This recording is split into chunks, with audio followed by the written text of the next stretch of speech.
This is Pat Riley, the Don of Miami. 1 ring as a player, 6 as a coach, 3 as the president. The man knows how to win.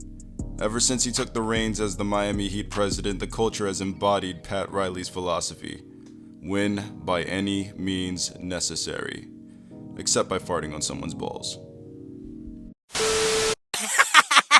Okay, but dude, seriously, remember, don't ever do that on someone's balls, okay? Seriously. Okay, jokes aside, it has been 8 years since LeBron left. Some organizations take decades before being able to compete for another ring after their superstars leave or retire. However, the Heat are already back in the mix and competing for titles year after year. In this video, I'll explain how the Heat rebuilt after King James went home. Thank you so much for watching this video, fam. Before I begin, make sure you like the sauce and subscribe if you're a boss. My favorite team is the Heat, so if you're a fellow Heater like me, let me know what your thoughts on the rebuild are in the comments section. Do you think we'll win a chip this year? We're the first seed currently, so I'm pretty excited. Now, without further ado, let's start with the 2014-2015 season. We start off in the 2014-2015 offseason. LeBron James leaves after losing to the Spurs led by Kawhi Leonard because he wanted to win a ring in his hometown, Cleveland, and his contract with the Heat had expired. He felt like he fulfilled his duty, so he was on to the next phase of his career. Miami Heat fans wondered how effective the Heat would be without LeBron. Now, the Heat culture is amazing, but no team is safe from the rebuild woes. They lost LeBron in his prime for absolutely nothing. This season was going to be an uphill battle from the jump. The NBA draft came along and they traded for Shabazz Napier, a championship point guard out of UConn. Now, Napier was touted as being the best point guard in the draft this year. The Heat drafted him in hopes of convincing LeBron to stay, showing they're still willing to make moves to make themselves a better team. They're gonna win every night. I'm just trying to really get my NBA 2K rating up. With free agency beginning and LeBron James leaving, the Heat had to make a significant improvement or else they would flounder in the East. They decided to take a chance on big man Hassan Whiteside. Whiteside was bouncing from team to team in the D-League. Miami was the first team that truly gave Hassan Whiteside a solid shot. The biggest problem for the Heat during the LeBron era was the lack of a big man. I heard a rumor that the entire league refused to make any quality center trades to the Heat because it would make them unbeatable. Signing Whiteside was a step in the right direction.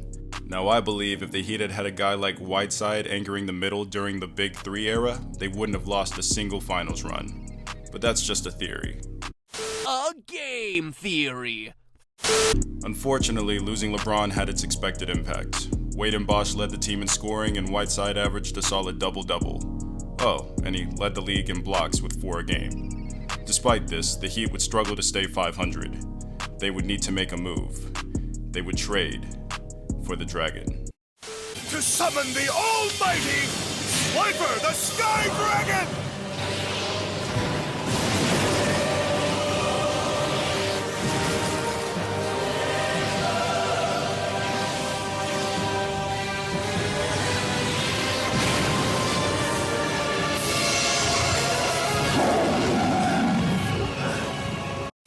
Okay, maybe I overhyped him up a little bit, but trust me, trading for Goran Dragic at the trade deadline was an excellent decision. Just the previous year, the Dragon was 3rd team All-NBA for the Suns. The Heat had to give up 2 first-round picks, Norris Cole, Justin Hamilton, and Sean Williams, but it was worth it because the Dragon immediately made an impact with 17-5-3, leading the team in assists in his first season with the Heat. Unfortunately, the Heat would not make the playoffs, finishing 37-45. The Heat looked like a shell of its former glory, but with the new acquisitions of Whiteside and Dragic, the future looked promising. With the 10th pick in the 2015 NBA Draft, the Miami Heat select Justice Winslow from Duke University. It is now year 2 without LeBron James, and the Heat have their own picks in the draft this year. They would use their 10th pick on Justice Winslow, a physical specimen, one-and-done prospect from Duke, and Josh Richardson with the 40th pick. Winslow was an athletic freak in college. I remember him blocking some guy and completely clearing him in the process. NBA Draft.net had compared him to James Harden. Expectations were sky high. With an NBA-ready body, if he could put together a consistent shot and develop the basketball IQ he needed, he could be dangerous. The Heat didn't sign any notable free agents this year, so the season began with a very similar roster. Dwayne Wade's production had begun to slow down, but he was still averaging 19 5-5 splits. This would be his last All-Star game until his retirement season. And then Chris Bosh would average a dependable 21, 7 boards and 2 assists. He started just 53 games but went down with his first blood clot diagnosis. Heat fans wouldn't know it, but this would spell the end of his career. It should have been me, not him! It's not fair! The rookies put up respectable averages. Justice Winslow, 6 points a game, 5 boards. Josh Richardson, 7 points a game, 2 boards. Winslow looked like a lockdown defender and Richardson was good for the Heat's depth. Overall, the Heat played well enough to earn the 3rd seed in the East, finishing 48-34. They managed to edge past the Hornets, beating them in 7 games, but fall to DeMar DeRozan and Kyle Lowry's led Raptors in the 2nd round, losing in 7 games.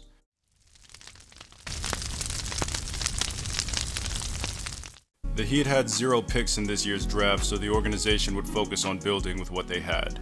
The Heat signed Hassan Whiteside to a 4-year, $98.42 million max contract. Now at the time, I felt like this was a gamble. I think the Heat front office felt that Hassan Whiteside had worked hard enough to earn every bit of that max money, but they were also hoping that he would develop further into a cornerstone big for the franchise. The Heat also added Tyler Johnson for 4 years, $50 million, a hard-working, scrappy guard who could defend and score when needed, and Dion Waiters on a 2-year, $5.92 million prove-it deal. Dwayne Wade would unfortunately leave Miami because he thought he deserved a max deal like Whiteside had, so he went to play for his hometown in Chicago. Bosh was still under contract, but his future with playing for the organization was a mystery due to the blood clot problems he would repeatedly experience over the last 2 seasons. He would play his last game this year, February 6, 2016.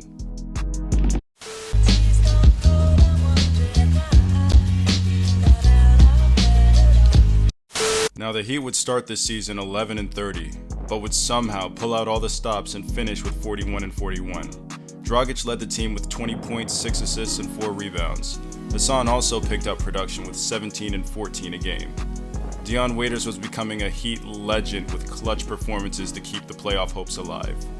And lastly, Justice Winslow gave them 11, 4, and 5. The Heat began experimenting with Winslow at point guard this season.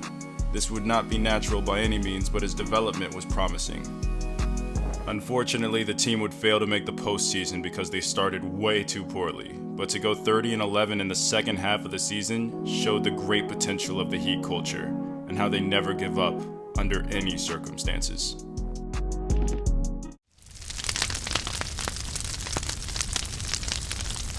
When we get in dire straits, you'll see Irvin Johnson or myself do one thing, and that is put the fist in the air. I think it's safe to assume that ending the year 30-11 and still missing out on the postseason left a bitter taste in Pat Riley's mouth. Giggity, giggity, giggity, giggity, ooh, ee, ooh, ah, ah, ting, tang, walla, walla, bing, bang. Yo, if you also thought that was a giggity as soon as I said it, you gotta subscribe, fam. You gotta subscribe and like the video. Anyway, let's get on with it. Fortunately, Miami would carry on the dominant momentum into the next season and continue to build and compete. I should note that the Heat had not even come close to tanking since losing LeBron, Wade, and Bosh. That may have to do with the lack of draft picks, but shh, don't worry about that. We're not going to talk about that right now. The 2017 NBA Draft, the Miami Heat select Bam Adebayo from the University of Kentucky. The draft arrived this year, however, and we drafted a man named after explosions in the first round. Bam Adebayo had officially arrived out of Kentucky. This looks silly in hindsight, but his draft comparison was Markieff Morris. Bam came in at 6'10", 250 pounds. It's safe to say Bam has exceeded expectations, but we'll get to that later. The Heat would then go on to extend Josh Richardson's contract, but not Justice Winslow, strangely. It would seem Winslow wanted more money and the Heat gave him an opportunity to prove that he deserved it. The Heat would also go on to sign James Johnson to a 4-year, $60 million deal. a quality athletic defender, and a certified second-degree black belt. All you gotta do is pick from the sacred text of Death Kwon Do. We also re-signed Dion Waiters to a 4-year, $47 million deal, and Kelly Olynyk to a 4-year, $45 million deal. The team was revamped and looked to make noise in the East. We also had the return of Dwayne Wade to look forward to. It seemed as if Miami was the ultimate dark horse this year. The team had a top 10 defense, and Josh Richardson looked like a potential star in the making, averaging 13, 3 assists, 3 boards. Dragic continued to lead the team with 17, 5, and 4 splits. Bam Adebayo would put up a solid 7 points and 6 boards for his rookie season. The Heat finished with the 6th best record in the East, and it was playoff time. They looked to re-solidify themselves as contenders in the East.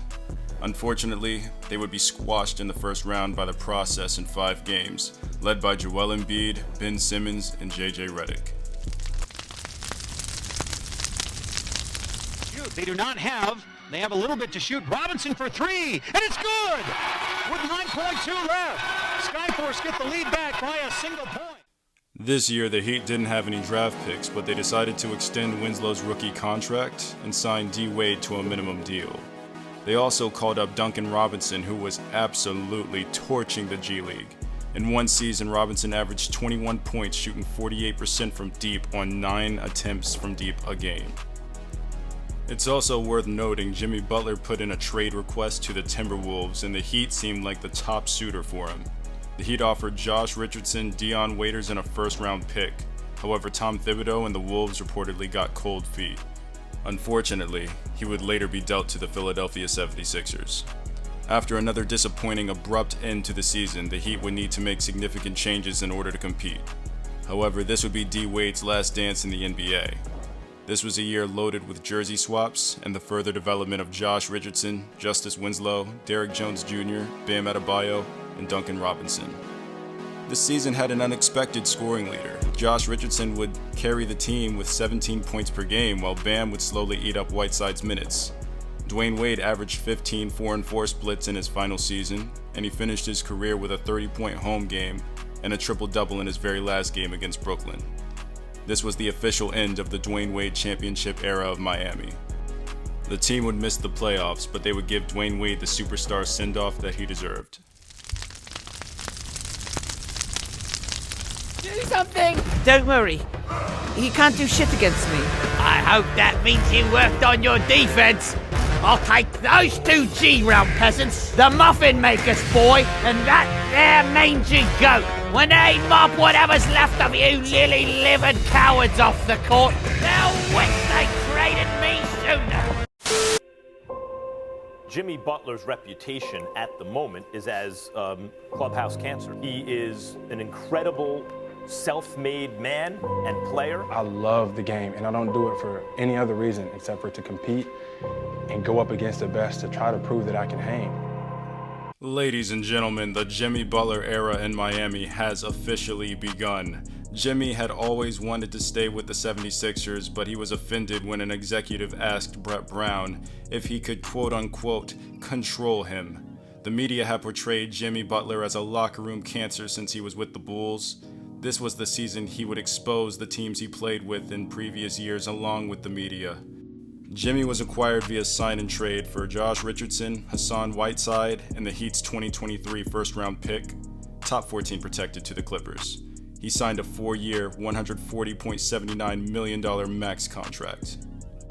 With the 13th pick in the 2019 NBA Draft, the Miami Heat select Tyler Herro from the University of Kentucky. In the NBA Draft, the Heat selected Tyler Herro with the 13th pick and KZ Okpala with the 32nd pick. Herro's draft comparison was Joe Harris and Nick Stauskas, both quality shooters, but the Heat drafted Herro due to the effort he puts into his craft. Herro said his favorite player was Devin Booker. Apparently, Tyler Herro and Devin Booker were friends before Herro even entered the league. And ironically, they both went 13th in the draft, and they both went to Kentucky for college. There was something different about Herro, and he may likely be the steal of this NBA draft class. This season was weird due to the virus breaking out, but that didn't stop Miami from surprising the NBA. Bam Adebayo earned his first All-Star appearance, Kendrick Nunn, an undrafted rookie, and Tyler Herro contributed to the team immediately. Duncan Robinson began breaking out as a lethal shooter and floor spacer, and Jimmy Butler changed the narrative from being a locker room cancer to a no-nonsense, hard-working leader. The marriage between Butler and Miami was a match made in heaven. Jimmy would average 26 and 7 splits. Bam took a leap with 16, 5, and 10 boards, and Tyler Herro would average 13 points, 2 assists, and 4 rebounds in his rookie year. To further increase their title odds, the Heat would trade for Andre Iguodala and Jay Crowder, a championship veteran and a quality role player to help them get over the top.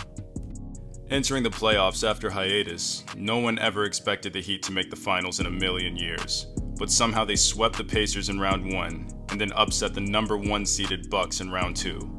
Ever since this series, teams have been putting up walls to stop Giannis. The Heat would then play the Celtics, where they won in 6 games.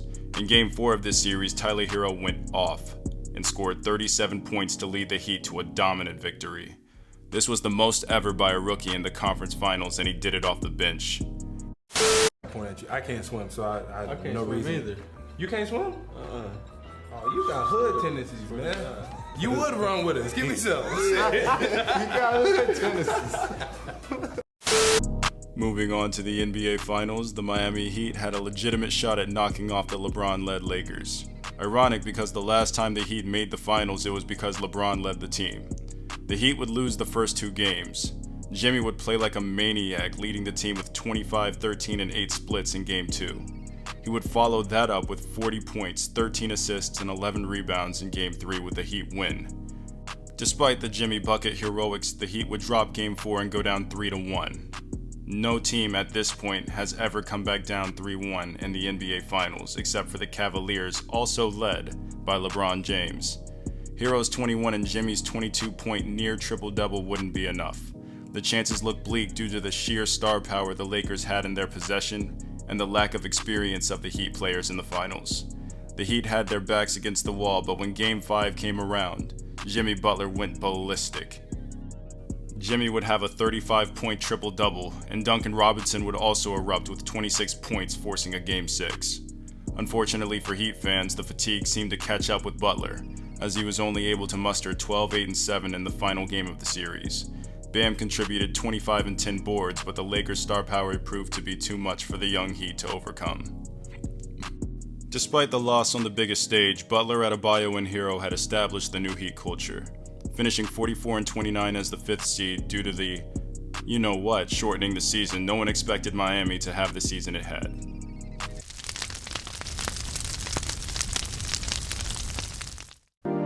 This was a quiet season for the Miami Heat. The offseason had been shortened and players all over the league were getting injured left and right, especially for the Heat and Lakers teams. Tyler Herro would reportedly say that he hated basketball this season, and I honestly do not blame him. Nevertheless, the Heat still looked to compete, and they would draft Precious Achiuwa. Unfortunately, injuries would plague the Miami Heat. Their young players failed to develop much, and to put it in perspective, Bam Adebayo played a team-high 64 games this year. The Heat also failed to produce an All-Star even though they were only 1 year removed from the NBA Finals. The team finished with the 6th best record in the East and limped into the playoffs. The Heat would arrive in the playoffs facing off against the worst possible team, the eventual championship-winning Milwaukee Bucks, led by an angry Greek freak, seeking revenge for being embarrassed by the Heat the previous year. With Giannis and the Bucks much more rested and talented, they easily dominated the Heat and swept them in 4 games.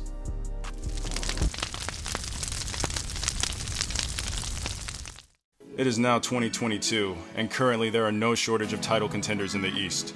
The 1st seed is within 2 wins of the 5th-seeded Sixers. It's anyone's game. Yet again, the Heat didn't have any picks in this year's draft, but they did make significant improvements in their depth, locking up their core for the foreseeable future. They re-signed Duncan Robinson to a 5-year, $90 million deal, Kyle Lowry to a 3-year, $85 million deal via sign and trade, PJ Tucker, a quality championship role player for $14 million, and then Max Strus, Caleb Martin, the list goes on.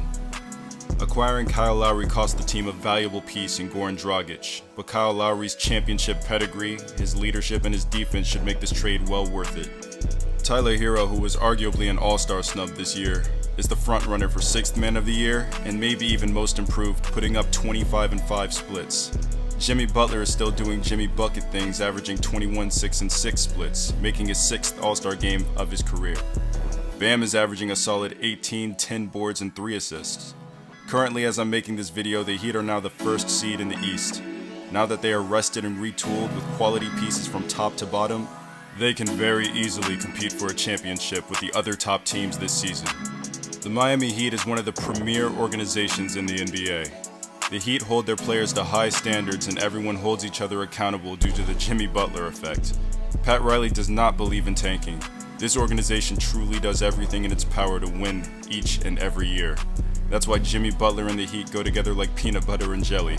By the end of the season, do not be surprised if the Heat come out as your next NBA champions. Anyways, thanks for watching, fam. Are the Heat contenders or pretenders? And which team deserves the next rebuild video? If you enjoyed the video, do not forget to like the sauce and subscribe if you're a boss. Stay dope, fam. Peace.